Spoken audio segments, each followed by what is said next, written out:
توبة نصوحا صدق اللہ العظیم۔ میرے محترم دوستو، آج کا یہ دن تجدید توبے کا دن ہے۔ آج کا یہ دن اللہ سے توبہ اور استغفار کا دن ہے۔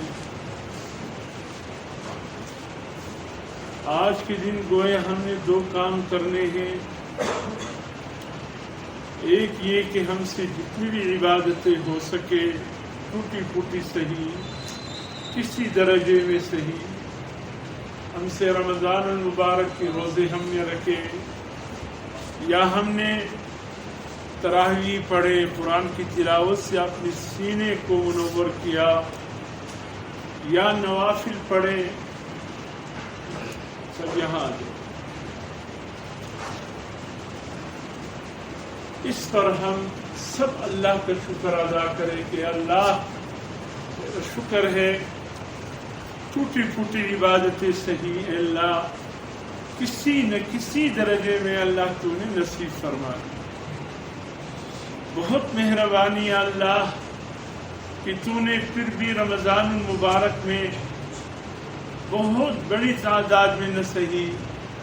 جتنا ہم سے ہو سکا یا اللہ ہم نے تیری عبادت کی، اس پر اللہ کا شکر ادا کیا۔ اور دوسرا یہ کہ یہ بھی آج کے دن سے ہم نے آج کا یہ دن اسی میں ہم نے یہ کام کرنا ہے۔ دوسرا ایک اللہ کا شکر ہو، اس پر الحمدللہ کریں، اور دوسرا یہ کہ یا اللہ رمضان المبارک کا مہینہ بہت عظیم مہینہ تھا، اس کے باوجود ہم نے ٹوٹی پھوٹی عبادتیں کیے، لیکن پھر بھی ہم سے کوتاہیاں ہوئی، پھر بھی ہم سے تقصیریں ہوئی، کہیں غیبت ہم سے ہو گیا، کہیں کسی کا غیبت ہم نے سن لیا،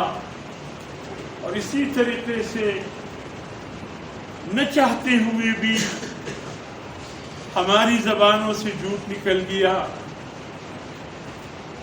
نہ چاہتے ہوئے بھی کسی نہ کسی درجے میں اللہ کی نافرمانی سرزد ہو گئی۔ اس پر اللہ سے توبہ استغفار کریں، اور یہ کہ اس بات پہ بھی توبہ استغفار کہ یا اللہ اس ماہ مبارک میں جس طرح تیری عبادتیں کرنی چاہیے تھی، تجھے راضی کرنا چاہیے تھا، وہ ہم سے نہ ہو سکا، اس پر بھی توبہ استغفار۔ حضور صلی اللہ علیہ وسلم کی عادت شریفہ یہ تھی کہ جب بھی کوئی نیکی کا کام خود بھی فرماتے اور صحابہ کرام کو بھی یہ تلقین کیا اور انہیں بتا دیا، ایک تو اس پر کہتے اللہ اکبر یا کہتے الحمدللہ، اور اس کے فوراً بعد فرماتے استغفر اللہ استغفر اللہ استغفر اللہ، یعنی یا اللہ اس نیکی پر، اس نیک کام پر، اس نماز پڑھنے پر تیرا شکریہ، تیری تعریفیں، تو بہت عظیم ذات ہے، اور یا اللہ میں استغفار بھی طلب کرتا ہوں، جس شان سے تیری عبادتیں کرنی چاہیے تھے وہ ہم سے ادا نہ ہو، تو بہت عظیم ہے، تو بہت بڑا ہے، تیرے شایان شان عبادتیں ہونی چاہیے تھی، یا اللہ ہم سے وہ نہ ہو سکے۔ اور یہ اس طرح کے اقرار، اس پہ بھی اللہ رب العزت اس عبادت کو کامل عبادت کی بدلے میں قبول فرمائے۔ جیسے حضور صلی اللہ علیہ وسلم نماز سے سلام پھیرتے فوراً فرماتے اللہ اکبر استغفر اللہ استغفر اللہ استغفر اللہ، اور یہ بھی فرمایا جب تمہارے سامنے دسترخوان بچ جائے، کانا کاچو، اس کے فوراً بعد کہو الحمدللہ، یا اللہ تمام تعریفیں تیری لیے کہ تو نے ہمیں رزق نصیب فرمایا، اور فرمائے اس کے فوراً بعد کہو استغفر اللہ استغفر اللہ استغفر اللہ۔ آدمی نے پشتنو یہ رواج دی ڈوڈی چی وخوری ورد ڈوڈی وخوری مولی صاحب دوا وقت اگر دا فارغ اسو بابا دا دعا زی ندی ایوزی کی جو ملگری یو پھر سے انسان اگر علماء ڈوڑی کڑوا مرحوم مولانا عبدالغفور صاحب شال درے والا ہم کد علماء قربو ویني مولوی صاحب قبل ډوډۍ وخوړه دعا وکړه دسترخوان لالوشي پراته وو لکه یو زموږ د پښتنو یو دستور هم دی دسترخوان پورته لوشي پراته یا کومه پاته ډوډۍ هغه هم لا پرته وي مولوي صاحب دعا وکړه ګرده فارغه شو نو هلته هم مولانا عبدالغفور صاحب دی وکتل دی معلومېږي لکه پرون خبره شي نو هغه قربت یې وویل دا لوشي ولې نه پورته کوئ دا دسترخوان ګرده فارغه شو وی مولوی صاحب دعا نه ده سوي ته دعا وکړه ښه د دعا زی به ته یې مشته راشایي یعنې مين ملایانو ته به دی راشایي چې مولوي صاحب دلته دعا وکړه یا ملایان به په خپله یو دعا کوي دی ته معلوم دی کوم ځای د دعا ده کوم ځای د دعا ده لکه خصوصا یو چا کره ورغلی نو هغه چې دی خرما راوویسته ورسره ملګري یو ګرده خرما یې راوویسته ورسره مو وخوړه صحابه مخورو سره ډېر خوشحاله شو هغه نو چې کومه پاتې شو هغه پورته کړه هغه چې پورته کېدی خصوصا فرمایي چې دا ملګري و مشته د الله د رضا لپاره دا دومره ښایسته خرما راکړه وکړه دته اوس د دې بدله ورکوي نو صحابه ویل یا رسول الله څه بدله ورکړو وایي دعا ورته وکړه د کوره چې رارخصتېدی نو دعا یې وکړه د حضور صلی الله طریقه دا ده ازمي طریقه دا ده چې دسترخوان هواري مولوي صاحب دعا وکړه مولوي صاحب خوارکین اللهم څه نو هغه وایي چې لکه داسې د دعا د قربو لسته دوا وکړه دوا چې دسترخوان ټول سي لوښي واخیستی سي د کوره رارخصتېږي دلته دعا پکار دعا ځای دا دی نو دغسې د ډوډۍ د خوراک وروسته ورسره فرمایل چې دسترخوان یعنې که د ډوډۍ وخوړله دسترخوان اوار دی په اوار دسترخوان دی هر سړی خپله دعا وکړي هغه چې شی دی ګرده دی وایي الحمدلله بیا دې درې پلاوه وایي استغفر الله استغفر الله استغفر الله الله به د مرګه پورې د دسترخوانه څه نه معروموي الله به د مرګه پورې د دسترخوان او رزق ورنصیب کړي د دعا طریقه دا ده خصوصا 20 یوں فرمایا کرتے ہیں کہ دسترخوان ابھی تک اٹھا نہیں کھانا کھا لیا ایک دفعہ الحمدللہ 3 دفعہ اس پر استغفر اللہ استغفر پڑھ لیتا ہے حضور صلی اللہ علیہ وسلم فرماتے ہیں موت تک اللہ اس شخص کو رزق سے محروم نہیں کرے گا اللہ موت تک اس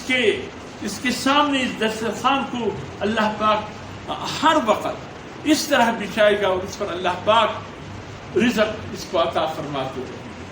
تو یہ ایک طریقہ حضور صلی اللہ علیہ وسلم نے فرمایا کہ جو نماز پڑھ کر استغفار کرے وہ یقین کر لے کہ اللہ نے اس نماز کو قبول فرما لیا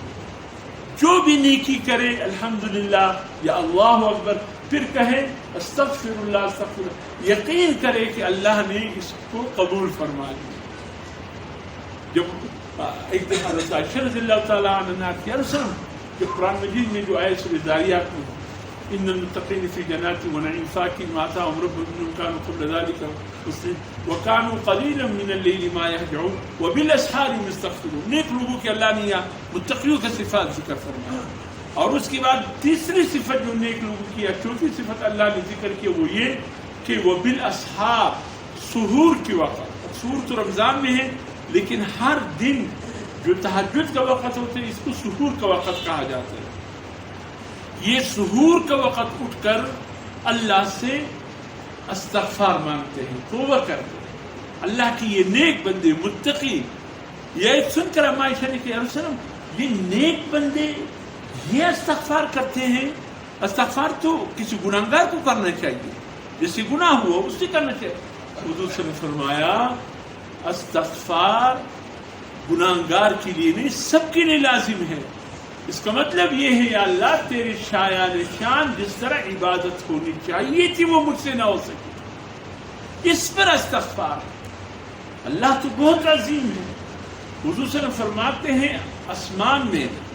ایک بالش کے برابر بھی جگہ خالی نہیں ایک بالش یا رسول اللہ خیر فرمایا فرشتے کھڑے ہیں اللہ کی عبادت میں کوئی قیام میں ہے کوئی رکوع میں ہے کوئی سجود میں ہے کوئی قعود میں ہے یا ہماری نماز فرشتوں کی عبادت کا مجموعہ ہے فرشتوں کوئی قیام میں ہے، کوئی رکوع میں ہے، کوئی سجدے میں، کوئی قعود میں ہے.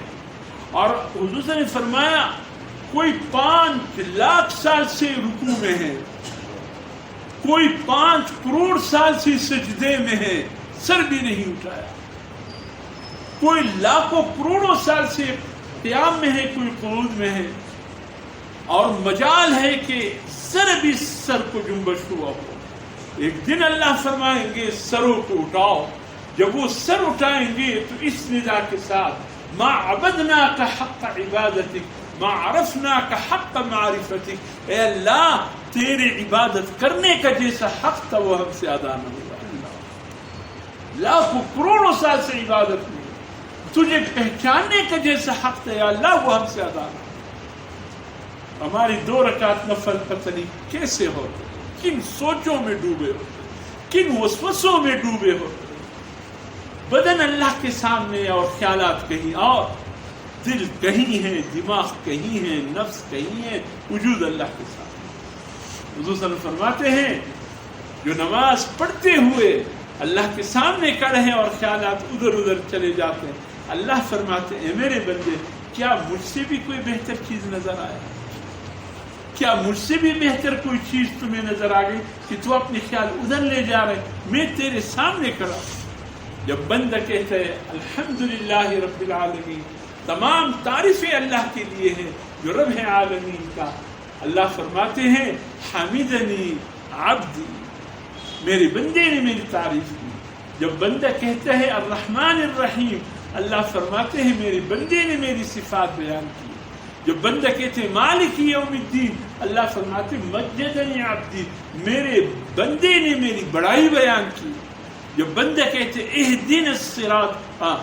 ایاک نعبد و ایاک نستعین، اللہ کہتے ہیں یہ میرے اور میرے بندے کے درمیان ہے.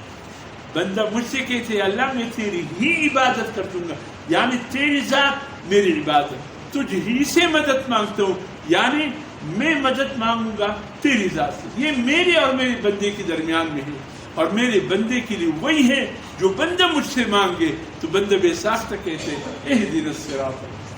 اے اللہ مجھے سیدھا راستہ عطا. سیدھا راستہ کس چیز میں؟ زندگی کی ہر لمحے میں. کاروبار ہو یا اللہ کاروبار میں مجھے صحیح کاروبار نصیب فرما، ملازم ہو یا اللہ ملازمت کے دوران صحیح کام کرنے کی توفیق نصیب فرما، بازار میں جاؤ یا اللہ صحیح طریقے سے معاملہ کرنے کی توفیق عطا فرما،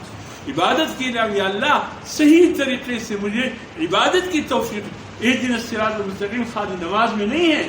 خالی عبادت میں نہیں ہے، زندگی کی ہر لمحے میں، ہر موقع کی. اس لیے میرے محترم دوستوں اسی طریقے سے آج کے دن ہم اللہ کا شکر بھی ادا کریں، توبہ استغفار کریں، اور اسباب مغفرت میں حضرت امام محمد ابن سیرین رحمۃ اللہ علیہ جو وقت کے بہت بڑے معبر تھے، خواب کی تعبیر بتانے والے، انہوں نے ایک کتاب لکھی ہے کتاب الاوسط عربی زبان. انہوں نے اسباب مغفرت بھی کہے کہ وہ کون سے اسباب ہے جس سے بندے کی مغفرت ہو جاتی ہے. انہوں نے سب سے پہلے جو سبب لکھا وہ توبہ، کہ توبہ وہ عبادت ہے کہ یقیناً بندی کی اللہ پاک مغفرت فرما دے. اسباب مغفرت میں یہ پہلا سبب. اور حضور صلی اللہ علیہ وسلم فرماتے ہیں التائب من الذنب کمن لا ذنب لہ، جو اپنی گناہوں سے توبہ کرے وہ ایسے جیسے اس نے گناہ کیے ہی نہیں، اللہ عمل نامے سے مٹا دیتا ہے، بلکہ اس سے بھی آگے اللہ اس کی گناہوں کو بھی نیکیوں سے بدل دے. توبے سے گناہ بھی نیکیوں سے بدل جائے. اور دوسری چیز استغفار. تو توبہ اور استغفار ایک چیز نہیں ہے، یا تھوڑا فرق ہے؟ ہاں فرق ہے. فرق یہ ہے کہ توبہ انسان اس پر مانگے کہ آنے والے وقت کے لیے اپنے خیالات کو گناہ کے ارادے سے پاک رکھے، اپنے ارادے کو گناہ کے ارادے سے پاک رکھے. یا اللہ میں توبہ کرتا ہوں، آئندہ یا اللہ گناہ نہیں کروں. استغفار گزرے ہوئے گناہ کو، یا اللہ جو مجھ سے گناہ ہوا ہے مجھے معاف کر. تو توبہ آنے والے وقت کے لیے ہے، یا اللہ مجھے گناہ کی توفیق ہی نہ دے. استغفار گزرے ہوئے گناہ پہ ہے، یا اللہ مجھ سے جو گناہ ہو گئی ہے مجھے معاف کر. والذی یقبل التوبۃ عن عبادہ، اللہ اپنی بندوں کی دعا توبے کو قبول فرماتے. حضرت رابعہ بصری سے رحمۃ اللہ علیہ نے کہا اماں جب بندہ توبہ کرتا ہے تو اللہ اس کو پھر معاف کر دیتا ہے. اماں رابعہ نے کیا کہا بیٹے توبے کی توفیق اس کو ملتا ہے جس کے لیے اللہ گناہ معاف کرنے کا ارادہ فرمائے. اس کو توبہ کی توفیق ملتا ہے جس سے اللہ ارادہ کرے اس بندے کی گناہوں کو معاف کر دوں، اس سے توفیق. توبہ ہو اور پھر یہ یقین ہو کہ اللہ معاف نہیں کرے گا، یہ کیسے توبہ ہے؟ کیسے اللہ کی ذات پہ یقین ہے؟ اس وقت تک اللہ بندے کی گناہ معاف کرنے کا جب تک ارادہ نہ کرے اس وقت اللہ بندے کو اس وقت تک توبہ کی توفیق نہیں دیتا. جو توفیق مل جائے یقین کرے اللہ نے اس گناہ کو معاف کر. تو اس لیے میرے محترم دوستو توبہ استغفار یہ دو اسباب ہے، اسباب مغفرت. یہ لمحات کوشش یہ ہو کہ آنے والے ایام توبہ بھی گزرے استغفار یقین کے ساتھ، اس یقین کے ساتھ کہ انشاءاللہ یقیناً اللہ مجھے معاف فرمائے. جب اللہ نے مجھ جیسے گناہگار کو رمضان المبارک کا مہینہ دیا ہے تو یقیناً اللہ چاہتے یہ ہے کہ میں اس بندے کو معاف کروں، ورنہ پھر یہ رمضان کا مہینہ ہمیں کیوں دیا جاتا؟ اللہ کی مغفرت انتہا پہ ہے، اللہ کی رحمت انتہا پہ ہے. جہنم سے آزادی کی پروانے اللہ کے ہاتھوں میں. تھوڑا سا اللہ کے سامنے جھک گیا کوئی اس مہینے میں اللہ فوراً جہنم سے آزادی کا پروانہ ہاتھوں میں دے دیا. سبحان اللہ. آج کل ہمیں پتہ نہیں چل رہا ہے، یہ تو مرنے کے بعد پتہ چلے گا کہ ان ایام میں عبادت کی کیا قدر و قیمت ہے اور رمضان المبارک کی کیا قدر و قیمت ہے، ان لمحات کی کیا قدر. بس میرے محترم دوستو اس آخری ایام میں بس اللہ کو راضی کرنے کی کوشش کریں اور اعمال کی طرف متوجہ ہو جائے جس سے اللہ راضی ہوتا ہے. اور اللہ چھوٹے عمل پہ بھی راضی ہوتا ہے، جو معمول اللہ کے سامنے متوجہ اللہ اس پر بھی راضی ہوتا ہے. رحمت کی بہاریں ہیں، برکتوں کی بہاریں ہیں، جنت کی ٹکٹیں بٹ رہی ہیں اور جہنم سے آزادی کی ٹکٹیں بٹ رہی ہیں. تھوڑا ہم اللہ کے سامنے متوجہ ہو جائے انشاءاللہ وہ بہت کچھ دینے کو تیار. دینے والا دے کس سے کوئی دستے دعا ملتا نہیں. اللہ تو دینے کو تیار ہے لیکن ہمارے ہاتھ اللہ کے در پہ نہیں اٹھ رہے. اللہ رب العزت عافیت عافیت. تمام حضرات مل کر سب سے پہلے